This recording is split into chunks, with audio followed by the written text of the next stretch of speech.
Like geddytrey on stuff, whooshy gives a proper reaction.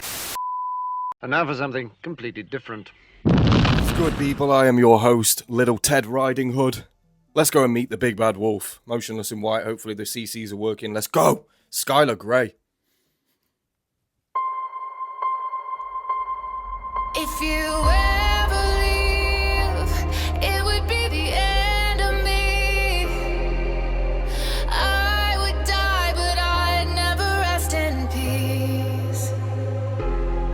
I'd never sleep without you buried next to me.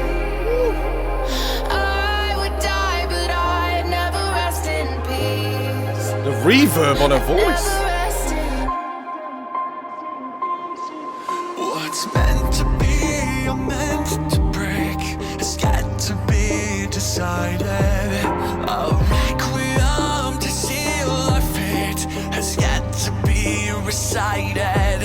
Was all this suffering just a waste? If emptiness fills the spaces, the bond has reached the bone. So if love is pain, Before anything happens, and you already know it is gonna happen, felt it in my brainstem. I felt it in my brainstem. Alright? I'm in the Garden of Eden in the pantheon of Tiger Crisps. Tell you what. Let's run it back. The reverb on Skylar Grey's voice in the beginning. Then again, the reverb on his voice as well, when you hear a little bit more of the percussion in the beat coming through. But it's like, it's more like the EDM kind of beat that, you know, kind of associated with Motionless in White, but me personally, I associate it more with like a Sleep Token or Bad Omens. Maybe Motionless in White did it first. I don't know, I haven't really gone back that far in their discography, to be honest. I just really like the ones that they've been doing recently. This included already. This feels very gothic. Very vampiric. If you ever leave, it would be the end of me. I would die, but I'd never rest in peace. I'd never sleep without you buried next to me. I would die, but Nice piano I'd notes. never rest in peace. I'd never rest in. what's meant to be or meant to break has got to be decided. A requiem to seal our fate has got to be recited. Was all this suffering just a waste? If emptiness fills the spaces, the bond has reached the bone. So if love is pain, then twist the blade. Come on, Chris! Let me go. If you ever leave, it would be the end of me. I would die, but I'd never rest in peace. I'd never sleep without you buried next to me. I would die, but I'd never rest in peace. I'll never rest in peace. Yo! The dissonance that points the blame is louder in the silence. We've lost ourselves inside the noise, with only scars to guide us. Embrace that. Show me your Oh my, the fact that they're kind of going back and forth on their verse as well. I didn't even realise Skylar Grey was going to get a verse. I thought for sure she's going to come back, but I thought she was going to come back with that chorus. But then Chris sung the chorus. So then in my head, I was going to stop it and say, I hope that they're going to sing that in tandem with each other, you know? I hope that they're going to duet that somewhere towards the end, maybe on a crescendo. I have no idea, but I hope that that's going to happen because Chris sung exactly the same thing that Skylar did. And then she came in on the verse. This, as a composition, 2 minutes in, very, very good. I'm very, very glad that we get another 2 minutes. I'm only halfway through this. That's incredible. Usually when we get to the 2-minute mark, I'm looking at like 30 seconds to a minute left. Not happy about that. However, I'm going back for that chorus. Wherever it started. I like the fact... Cool, thanks YouTube. I really like that they're in the stained glass. The band members are in the stained glass windows. I think that's a really nice touch. It kind of reminds me of like old school videos, you know? It's like a very subtle bit of... Would that be CGI? I have no idea. But I like that Chris wasn't over the top in this chorus, you know? It could have been very over the top, could have been very ostentatious. He didn't do that. It's just his raw vocals. It feels more personable, and especially with him talking about the labour of love. I would die, but I'd never rest in peace. He's talking about loving somebody forever, you know, the labour of love. He's talking about that in such a personal way that I'm glad he went with the personal touch in the chorus, you know. These are very, very nice vocals. If love is pain, then twist the blade. That's so beautiful. If love is pain, then twist the blade. Like, if love is pain, then I want to go through it. I'm willing to sacrifice parts of myself or sacrifice, you know, nerve endings, because I'm gonna go through pain. Do you know what I mean? Whether mental, physical, emotional, I'm gonna go through pain. I'm willing to do that. Twist the blade. Hurt me all you want. If it means that I can feel love, you know. Perhaps Chris was, you know, abused as a child or something. I don't know. Somebody that craves love that badly, you know, there's probably been an absence of it in the past. Or, in a lot of people's cases as well, it's an unrequited love.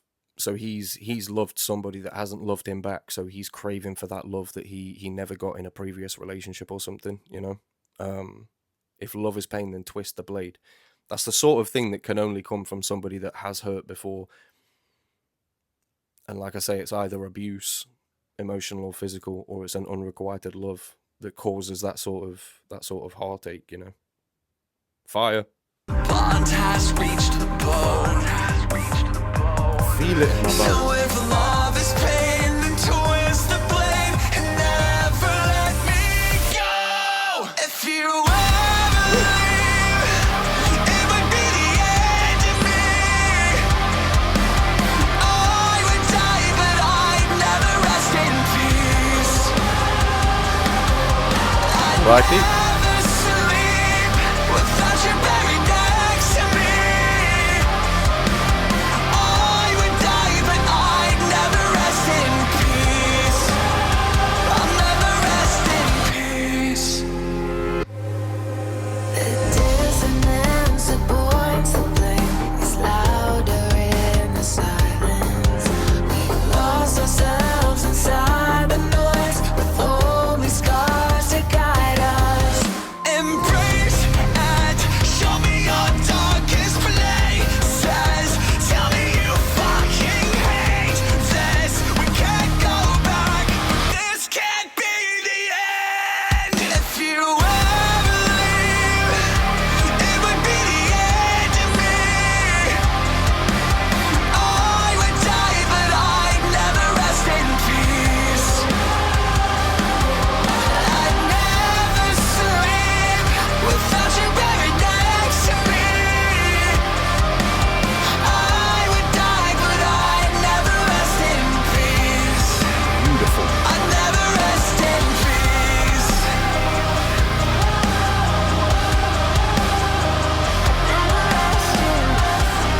He's a ghost. Oh, that's sick. If you jump, I'll jump too. 'Cause I would do anything for you. Call it love, call it doom. 'Cause there is no me without you. If you ever leave, it would be the end of me. I'd die inside, but I'd never rest in peace.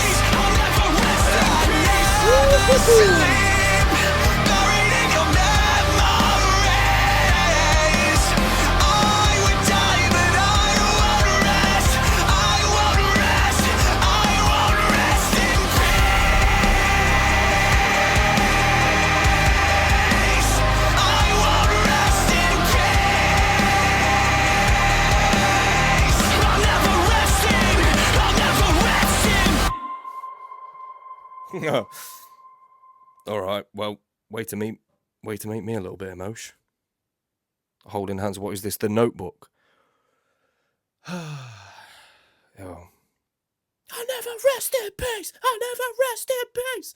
He went like kind of Rage Against the Machine with it, you know. He kind of rapped a little bit of it. That was pretty sick. I really like this. I wish that Skylar Grey had have come back in a, you know, maybe duetted, as I say, duet on the chorus part.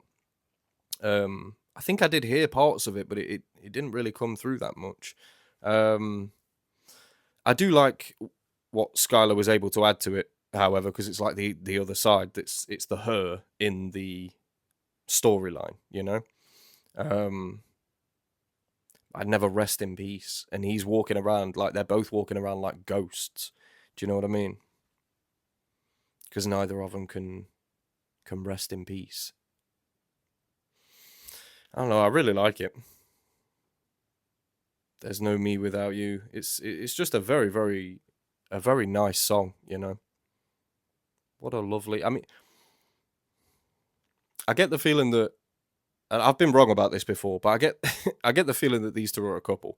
I don't want to speculate, you know. Maybe he already has a wife. Sorry. But you know, the chemistry was there, and when he was holding her at the end, he genuinely looked content. You know, he genuinely looked content. So you know, he must know her somehow. Either that, or he's just like an A1 actor out of nowhere. Cause there is no me without you. If you ever leave, it would be the end of me. They both feel the same, you know? I die inside, but I never rest in peace. Never sleep, buried in your memories. I would die, but I won't rest. Look at that, man.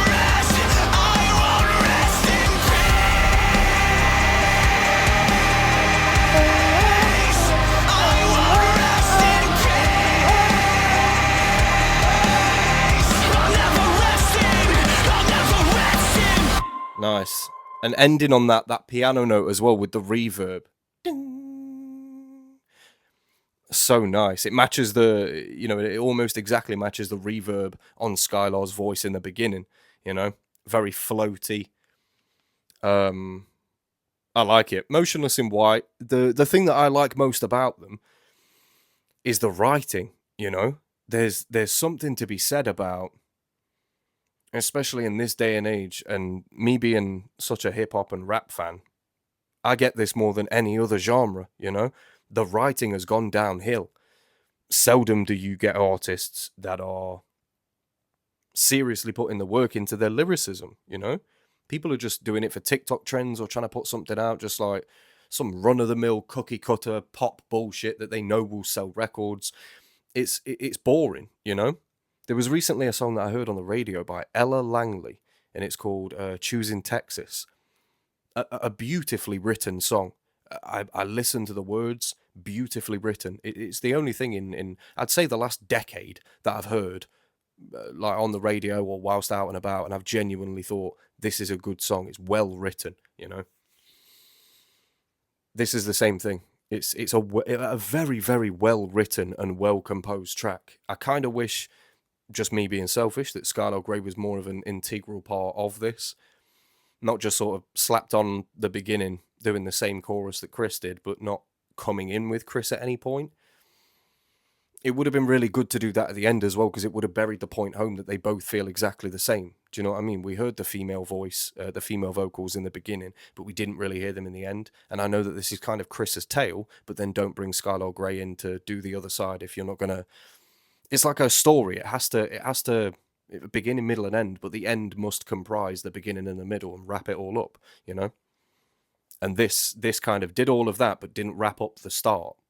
You know, it did visually, but if I'm not looking at the video of this and I'm just listening to the visual, just listening to the music, which is music anyway, then it doesn't kind of wrap up the whole tale musically, you know?